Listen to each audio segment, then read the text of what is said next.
Bonsoir à toutes et à tous. Je suis Pierre Mangin, chargé d'animer cette table ronde. Donc après la 5G, après la mobilité, nous restons évidemment sur le sujet, c'est-à-dire sur l'organisation de nos entreprises dans de nouveaux espaces. Donc ce qu'on appelle le coworking, le flex office, les espaces ouverts, etc. C'est effectivement depuis quelques années, maintenant on va dire 4-5 ans, quelque chose qui traverse toutes nos organisations.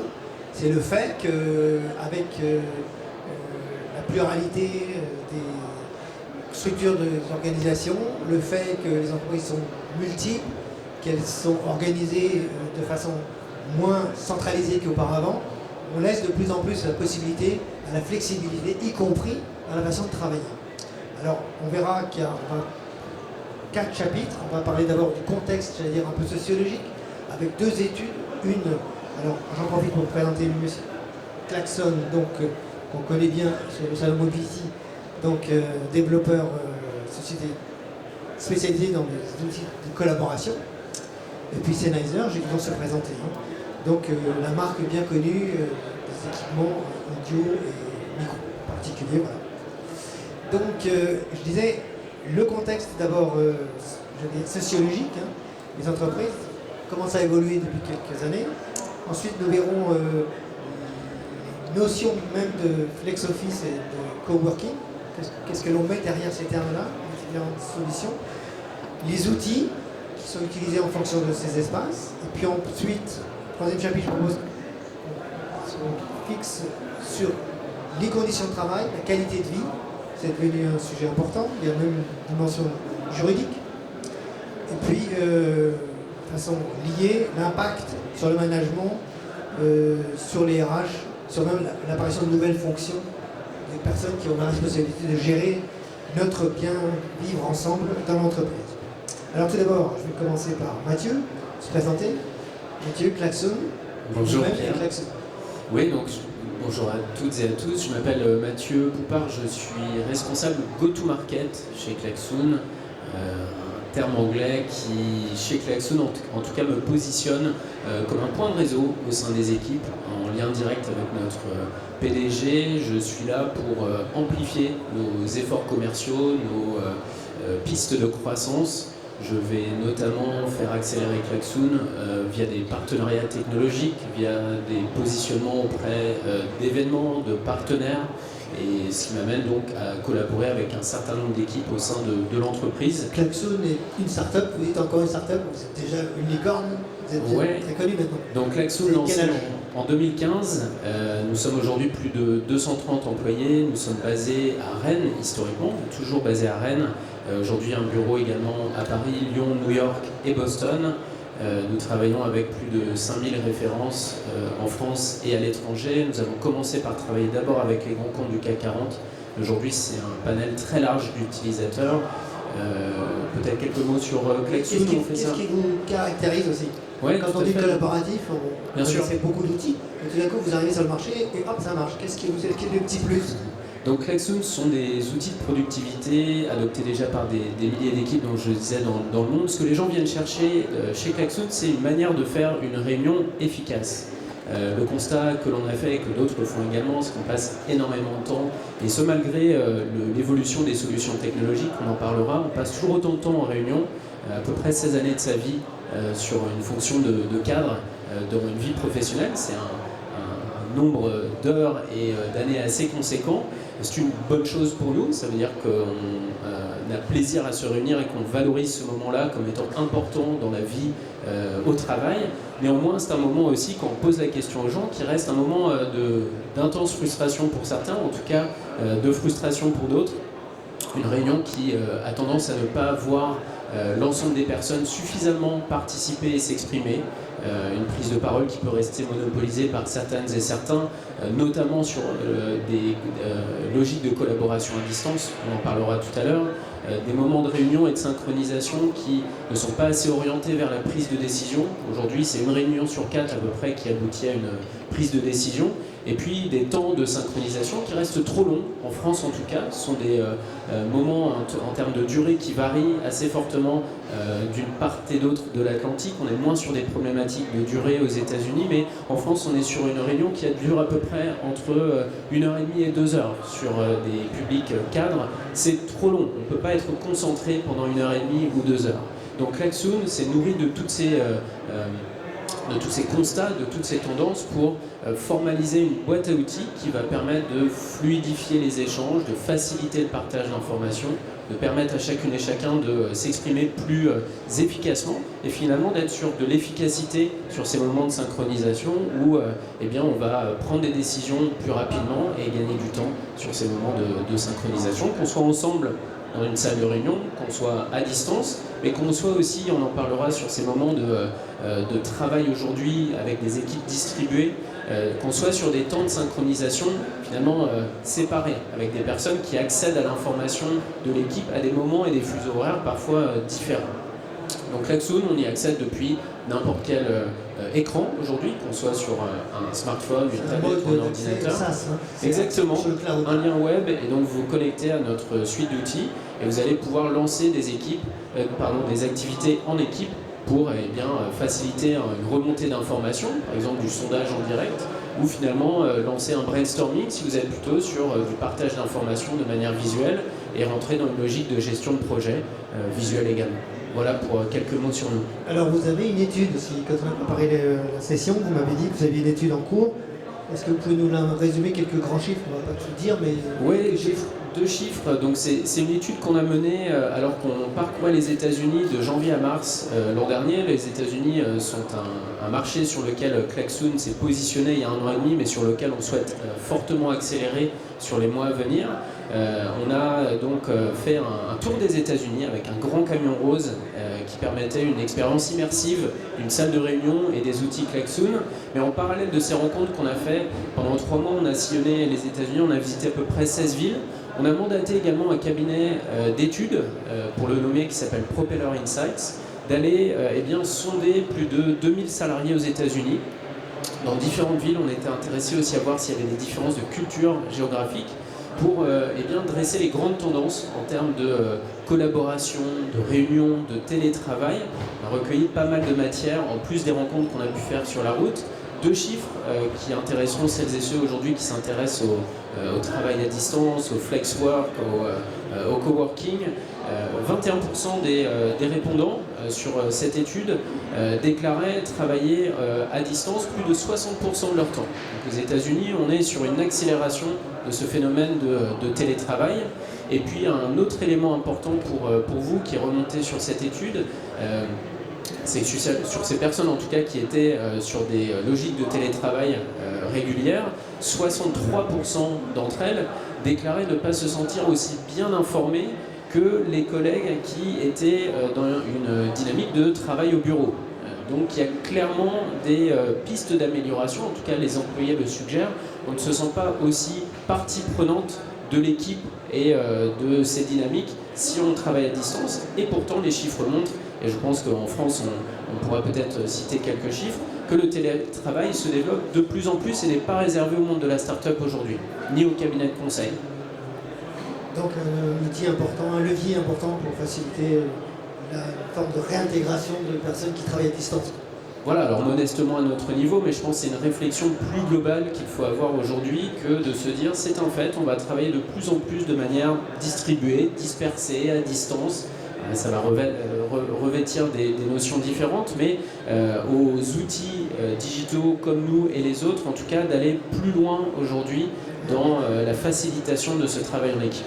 On va y revenir. Alors, Axel Perret-Gentil, vous êt directeur Europe du Sud chez Sennheiser. Dites-nous un peu ce que vous faites, qui vous êtes, ce que vous faites. Bonjour à toutes et à tous. Donc Sennheiser, pour vous résumer l'entreprise, on est historiquement travaillé sur l'audio professionnel. Et quel âge vous, 50 ans On a 1945 pour Sennheiser, date de création d'entreprise. On intervient sur 3 types d'activités, donc ça va être l'audio professionnel, le domaine consumer pour les casques audio que tout le monde peut utiliser effectivement dans sa vie privée pour la musique ou du média. Et effectivement une division télécom qui a été créée en 2010, dont j'ai la charge sur l'Europe du Sud, et effectivement qui est aujourd'hui aux premières loges de toutes les transformations digitales, structurelles, sociologiques au sein des entreprises. Donc la gamme des équipements que vous faites, pour le résumer, le résumé, nous on va intervenir comme dernier maillon de la chaîne sur la partie de communication, comme on vient de l'audio et du micro, on est effectivement capable d'intégrer tout ça dans la même solution.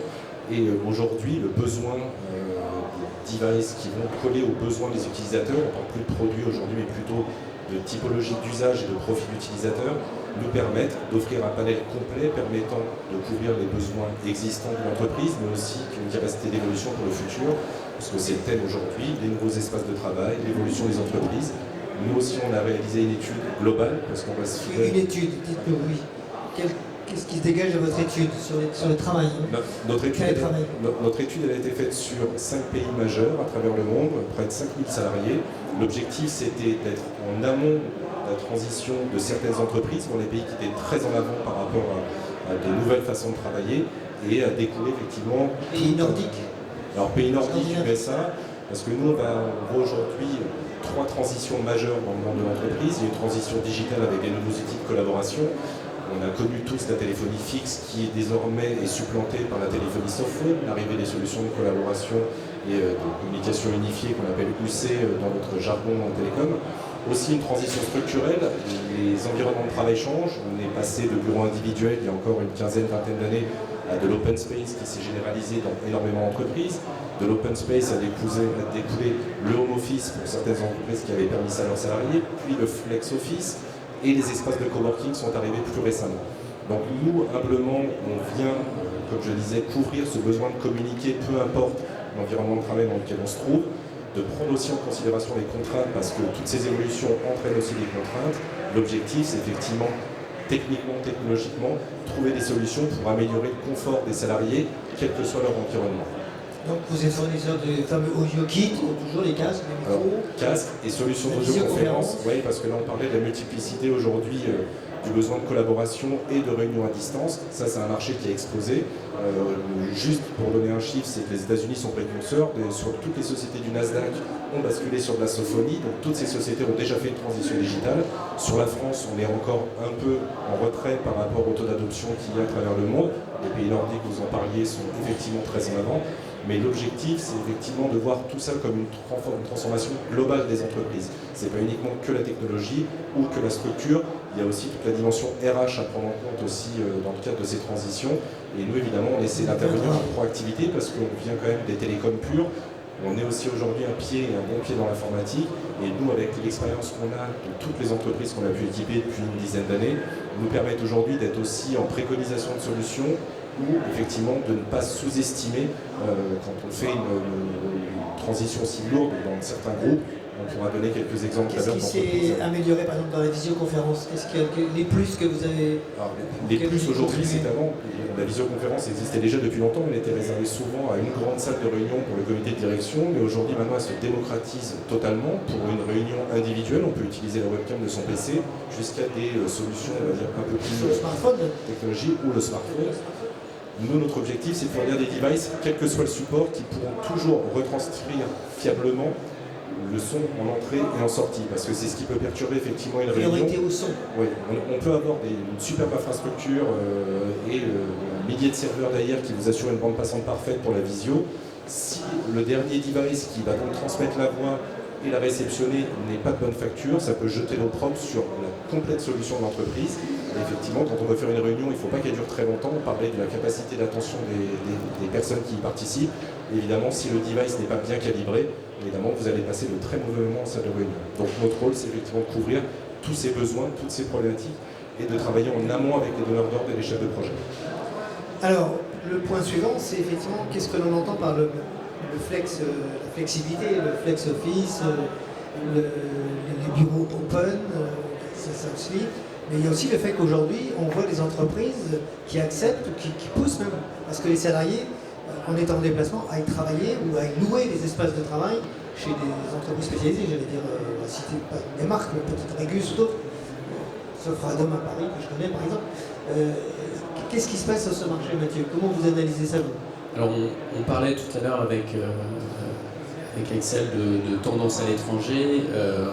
En France, peut-être aussi citer quelques chiffres. Aujourd'hui, le télétravail, si en tout cas on parle de télétravail, donc quelqu'un qui a la possibilité de travailler tout ou partie de son temps depuis chez soi. A priori, c'est plutôt la manière dont on le définit. Ça concerne à peu près 5 millions de salariés du privé. Donc on est à peu près en dessous des 30% des forces vives ici en Ça a France. beaucoup changé en 2 ans. Et ça évolue énormément. Je crois que les chiffres qui étaient publiés par c'était Malakoff-Médéric, je pense, en début d'année, sur le sujet, montraient qu'on avait plus de 700 000 salariés concernés en un an. Donc c'est un phénomène qui accélère fortement et qui n'est aujourd'hui plus réservé aux entreprises cool, start-up ou scale-up ou cabinets de conseil qui ont été énormément les premiers aussi à se lancer sur le sujet. C'est tout le monde, la grande entreprise, la plus petite également, qui doit répondre à cette envie des salariés de pouvoir avoir une flexibilité en termes de... fréquent, c'est ce qu'on appelle le home office, c'est-à-dire le travail au sens le vendredi typiquement. Vous avez observé ça aussi? Les personnes sont... Tout à fait, et qu'on soit sur des lieux, vous parliez tout à l'heure de lieux tiers également, qu'on soit en home office, mais qu'on soit aussi en itinérance. De plus en plus, les solutions, en tout cas comme les nôtres, et les solutions de communication également, doivent répondre à cette mobilité d'une partie des salariés d'une entreprise, et de pouvoir leur permettre de se synchroniser, peu importe l'endroit où on est efficacement, qu'on soit dans un café, qu'on soit dans un espace de coworking, c'est-à-dire un espace peut-être que l'on loue temporairement, ou que l'on soit chez soi, donc pouvoir répondre à ces enjeux de collaboration, peu importe Comment vous voyez le poste mobile aujourd'hui en réalité? C'est son portable, j'ai l'exemple de ça, mais oui, ça peut être son smartphone, enfin le grand format aussi aujourd'hui. Souvent aujourd'hui en effet, tablette, c'est un PC portable ou une tablette et avec on parle un peu moins de tablettes, il y en a moins paraît-il. Un peu moins, ça dépend des métiers. On est sur parfois des usages aussi sur des dynamiques de frontline workers, des gens qui ne travaillent pas en bureau mais qui sont sur le terrain, qu'on pourrait finalement aussi associer à cette nouvelle dynamique de travail, qui sont souvent les parents pauvres du digital, des gens qui ont eu des outils conçus pour le bureau. Quel métier en particulier? Vous pensez ceux qui interviennent? Je pense par exemple à toutes ces personnes, on a plusieurs clients du Air Liquide, du Engie, avec des personnes qui sont en livraison de produits physiques ou du service sur le terrain, et des personnes donc, qui doivent accéder à leur espace de travail numérique depuis une tablette, depuis un ordinateur portable ou depuis un smartphone. Et on constate souvent que les solutions digitales, les solutions de collaboration ont été d'abord conçues pour des personnes qui sont assises derrière leur bureau. Et donc aujourd'hui, les entreprises du secteur, dont nous-mêmes nous posons la question de pouvoir rendre plus accessible cette capacité à se synchroniser en équipe, peu importe où on soit au bureau, en itinérance, sur le terrain ou chez soi. Oui, puis un point clé, c'est la possibilité de travailler quand je ne suis pas connecté. Si j'ai perdu la connexion, ou si je suis dans un transport entre deux lieux de travail, comment on fait lorsque je ne peux plus accéder au cloud? Parce que c'est sur le SaaS. Oui, voilà, alors après, il y a des possibilités de stocker temporairement la data offline. Énormément de solutions aussi aujourd'hui le proposent. Nous, on a des produits complémentaires pour des publics qui n'ont pas forcément la possibilité d'avoir toujours une connexion 4G. Nous avons du hardware, donc des box physiques qui permettent d'utiliser la solution Klaxoon en mobilité avec une prise électrique et de pouvoir néanmoins lancer cette batterie, cette suite d'activités collaboratives, même en itinérance, sans avoir une bonne réception Wi-Fi ou 4G. Donc on essaie aussi de répondre à ces enjeux-là. Axel Perret-Gentil, chez Xenizer, c'est aussi important de savoir qu'aujourd'hui, la technologie permet justement d'être dans des environnements très divers et connectés ou pas connectés. Alors nous, évidemment, comme on arrive après toute l'infrastructure qui est installée en amont, nous, on est évidemment tributaires des solutions qui sont installées par les entreprises. Par contre, on parlait tout à l'heure de mobilité. Je pense que même la notion de home office, on l'avait déjà commencé avant même qu'elle soit implémentée dans les entreprises. À partir du moment où on a équipé les flottes mobiles pour tous les salariés, on leur demandait évidemment d'être connectés ou potentiellement connectés sur leur trajet de travail, en arrivant au bureau ou même le week-end parfois, même si on essaie de le limiter. Mais c'est pour ça que nous, sur cette notion d'ultra-connectivité, on est vraiment au cœur de ce changement. Et pour ça, évidemment, ça se passe en plusieurs temps. Si l'infrastructure n'est pas présente au départ, donc il faut y penser au niveau de la solution globale, IT, mais aussi au niveau des locaux. Nous, on a des exemples de grandes entreprises, parce qu'effectivement, c'est très lourd à déployer pour de grands groupes. Bon, on a un géant de l'électricité français qui a déployé 100 000 licences de Sofoli dans son entreprise, avec évidemment une possibilité Donc, des softphones. de softphone, d'outils Sur de le travail portable, le collaboratif. PC portable, Sur tout type de support. L'objectif, il est double, c'est effectivement pouvoir aménager les locaux après coup ou au même moment pour que les salariés puissent travailler dans toutes circonstances. Il y a aussi un besoin... Ils sont dans un contexte de locaux justement ouverts, il n'y a pas de place à titrer, par exemple. L'open space évidemment a été déclaré depuis longtemps, mais l'objectif c'est évidemment aussi parler de productivité. Pour une entreprise qui choisit de dématérialiser ses solutions de communication, il y a effectivement une notion de se dire la personne peut travailler de n'importe où, n'importe quand, et s'épargner parfois 2 à 3 heures de trajet routier par jour. Et ça arrive aussi, on a eu le cas là pour un très grand groupe d'assurance qui a déployé plus de 20 000 licences en sophonie, dont 6 000 dédiées pour le home office. Même en province, ils proposent quand même à la salariée de travailler à distance, ne serait-ce que pour améliorer le confort de travail et par le même biais, augmenter la productivité de leurs salariés. Donc l'enjeu, il est double, voire triple pour les entreprises. Un challenge juste pour compléter sur ce sujet, on parle beaucoup là d'un challenge plutôt de technique, d'infrastructure. On remarque aussi que ces équipes à distance, elles ont aussi moins accès à des nouvelles méthodes de travail. Je pense à tout ce qui est inspiré de l'agilité, plutôt des méthodes normalement réservées aux personnes qui sont en salle de réunion, avec du post-it, avec du tableau blanc, la possibilité vraiment d'être sur du tangible. On essaie, via en tout cas notre suite d'activités, de pouvoir permettre de développer des réflexes d'agilité, même lorsqu'on est sur des interactions à distance. Et notamment cet outil de brainstorming a vraiment été pensé pour pouvoir démocratiser ce type de pratique collaborative sans avoir forcément besoin d'être tous ensemble en salle de réunion. On voit visuellement, facilement, l'information partagée par les contributeurs, qu'ils soient à distance, qu'ils soient avec nous dans la salle. Et ça, c'est vraiment quelque chose aussi qui nourrit les évolutions en cours et à venir de Klaxoon, pouvoir continuer à diffuser ces nouvelles pratiques de travail. On n'est pas que sur une réponse, j'allais dire, d'infrastructure, à ces logiques de flex office, de travail à distance. Vous m'aviez parlé d'une slide que j'ai vue, effectivement, est-ce que c'est lié à cela, le fait de pouvoir voir les interlocuteurs, oui, exactement. permettre de créer l'équipe qui collabore, quoi. Alors il va falloir on pas là, mais le décrire de manière orale, mais toutes les personnes qui interviennent dans la discussion, dans le débat.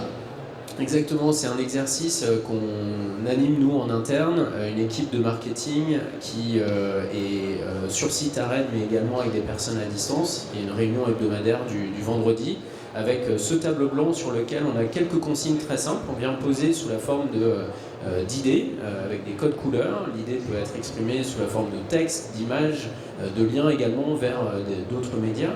On vient poser quelques idées résumant la semaine passée et le reste à venir. Et on est sur une équipe assez conséquente, presque une quinzaine de personnes, avec des personnes qui sont pour partie à Rennes et d'autres à distance, et qui arrivent à se synchroniser à peu près en 45 minutes sur cette réunion hebdomadaire, en rendant l'information plus concise et plus visuelle. Et donc à chacun de venir se lève, en tout cas pour les personnes physiquement présentes à Rennes, oui, viennent présenter leur... C'est qui interviennent, hein, c'est ce qu'on ouais, va montrer. et ça, vous pouvez le retrouver sur le site de Klaxoon, cet exemple-là. Et c'est assez parlant, c'est-à-dire que la personne à distance, avec un système de visioconf, donc bien sûr, il faut l'infrastructure pour pouvoir continuer à s'entendre et se voir à distance, se sent presque aussi partie prenante que les personnes qui sont en salle à Rennes avec nous. Et c'est des réunions, justement, vous parliez tout à l'heure des réunions qui durent, vous arrivez justement à densifier grâce à ça? Oui. C'est des réunions qui durent 1 heure, j'imagine, 40. Exactement, et le but c'est d'en faire un point de synchronisation qui reste court. On a plein de choses à faire dans notre semaine. Le but est de ne pas monopoliser non plus la parole, et puis aussi de se forcer à préparer ces temps de réunion. On n'est pas sur une improvisation de prise de parole comme c'est souvent le cas lorsqu'on rentre en réunion. C'est à peu près le moment où on se dit tiens, qu'est-ce que je vais dire et qu'est-ce que j'ai envie de partager à mes collègues. Le format de cet exercice demande aux personnes d'envoyer ces quelques idées, a priori en amont de la réunion. Comme ça, on démarre la réunion avec de l'information déjà partagée, déjà visualisable également par les autres membres de l'équipe. Et comment se passe la synthèse à la fin de la réunion? Qu'est-ce qui fait que la réunion... Finalement, ce tableau blanc, il est destiné à vivre. Alors, soit on le ferme et ça devient notre compte rendu, notre compte rendu visuel de réunion. On peut de toute façon sortir la donnée. Tel quel, il peut se servir pour être diffusé. Oui, exactement. Alors certains usagers préfèrent aussi sortir la data de Klaxoon et l'exportent au format CSV ou Excel, donc pour retraiter l'information en dehors d'un format visuel bien sûr. Mais la plupart d'entre eux finalement gardent cet espace blanc, soit le figent et se disent c'est notre compte rendu de réunion, soit font vivre cet espace blanc qui finalement est enrichi, change, est amendé au fil des semaines, avec une possibilité de visualiser l'information en tableau blanc, mais de la basculer au format Kanban également, pour celles et ceux qui connaissent, et d'afficher les actions par colonne, en fonction du à faire, du reste à faire, du bloqué, etc. Donc cet espace-là permet de développer pas mal de dynamiques de travail à distance, et je pourrais vous partager aussi d'autres cas clients tout à l'heure. D'accord. Axel, si on regarde justement la possibilité qu'offrent aujourd'hui ces outils sur la visioconférence, c'est devenu beaucoup plus accessible aujourd'hui. On n'a plus le stress de démarrer la réunion comme on a eu. Ça, c'est le gros challenge des constructeurs comme Sennheiser. Pour évidemment cette démocratisation des outils et des solutions qui sont mises à disposition des salariés, il faut aussi qu'elles soient intuitives à l'usage. Nous, évidemment, on se souvient des salles de réunion où il fallait parfois appeler le responsable technique qui devait installer la salle pendant 15 minutes. Ça mettait 20 minutes avant que ça démarre. Avant que ça fonctionne, quand ça fonctionnait. Aujourd'hui, nous, c'est effectivement, on est dans une génération de plug and play. On veut que ça branche directement l'appareil, directement sur le support et que ça fonctionne tout de suite. Désormais, on intervient aussi beaucoup sur du sans fil, qui est énormément demandé, des appareils transportables qu'on va connecter en Bluetooth, en NFC, pour qu'en moins, on a même une solution pour une salle de réunion de 24 personnes qu'on peut installer en moins de 30 secondes. Donc ça, c'est les gros challenges qui nous attendent dans l'entreprise, sur qu'on essaie de répondre. Nous, on a effectivement aussi un rôle un peu ingrat dans le sens où on ne nous dit pas quand les choses fonctionnent superbement bien. D'une réunion et d'un travail collaboratif, on pense que la norme, c'est que ça se passe bien. Nous, à partir du moment où la réunion se passe bien, où les gens n'ont pas besoin de se faire répéter les questions ou les réponses, et qu'à la fin, la réunion est concise et qu'on arrive forcément à des points d'ancrage ou à des synthèses, là, et que le device n'a pas été mis en exergue pendant la réunion, c'est qu'on a déjà